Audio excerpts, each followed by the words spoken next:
రాష్ట్రంలో గత ప్రభుత్వ హయాం మొత్తం దుష్ట పరిపాలన చేశారని, అలాంటి పరిపాలన మళ్లీ రాకూడదని మంత్రి ఎన్ఎండి ఫరూక్ అన్నారు. అసెంబ్లీ ప్రశ్నోత్తరాల్లో ఆళ్లగడ్డ శాసనసభ్యురాలు భూమా అఖిలప్రియ మాట్లాడుతూ కర్నూలులో హైకోర్టు బెంచ్ ఏర్పాటు, న్యాయశాఖలో ఖాళీల భర్తీ, కోర్టు భవనాల నిర్మాణం, మౌలిక సదుపాయాల కల్పన తదితర అంశాలపై అడిగిన ప్రశ్నలకు మంత్రి సమాధానం ఇచ్చారు. నంద్యాలలో చంద్రబాబును అరెస్ట్ చేసినప్పుడు అప్పటి ప్రభుత్వంలో పోలీసులు ఏకపక్షంగా వ్యవహరించిన తీరును వివరించారు.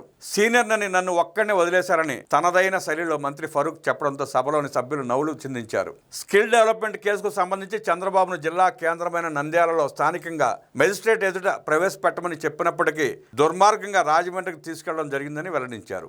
ఆ సమయంలో కాల్వ శ్రీనివాసులు రాగా, సార్ వెళ్ళమంటావా అని అడుగుతున్న సమయంలో మా ఇద్దరి కళ్ళల్లో నీళ్లు వచ్చాయని గుర్తు చేసుకున్నారు. స్కిల్ డెవలప్మెంట్ కేసులో ముఖ్యమంత్రి చంద్రబాబు పవిత్రంగా బయటకు వచ్చారని, నిజాయితీకి నిదర్శనమని సభ్యులు చప్పట్ల మధ్య పేర్కొన్నారు.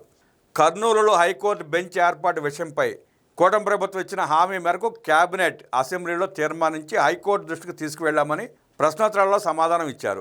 గత ఆర్థిక సంవత్సరంలో న్యాయశాఖకు కేటాయించిన బడ్జెట్లో 99.9% నిధులు మొత్తం ఖర్చు చేసినట్టు పేర్కొన్నారు. ప్రస్తుత బడ్జెట్లో అదనంగా 130 కోట్లు కేటాయించారన్నారు. న్యాయ రాజధాని పేరుతో గత ప్రభుత్వం రాయలసీమ ప్రజలను మభ్యపెట్టిందని మంత్రి ఫరూక్ విమర్శించారు.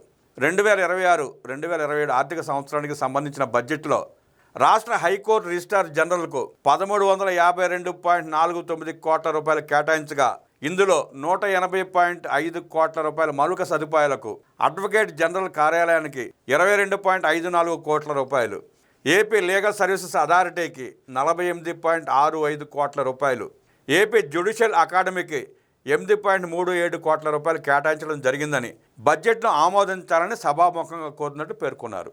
న్యాయశాఖల అభివృద్ధి పనులకు సంబంధించి, ఇతర మౌలిక సదుపాయాల కల్పనకు సంబంధించి అన్ని చర్యలను హైకోర్టు ఆదేశానుసారం ప్రణాళికాబద్ధంగా అమలు చేస్తామని ప్రశ్నోత్తరాల సమయంలో వివరించారు.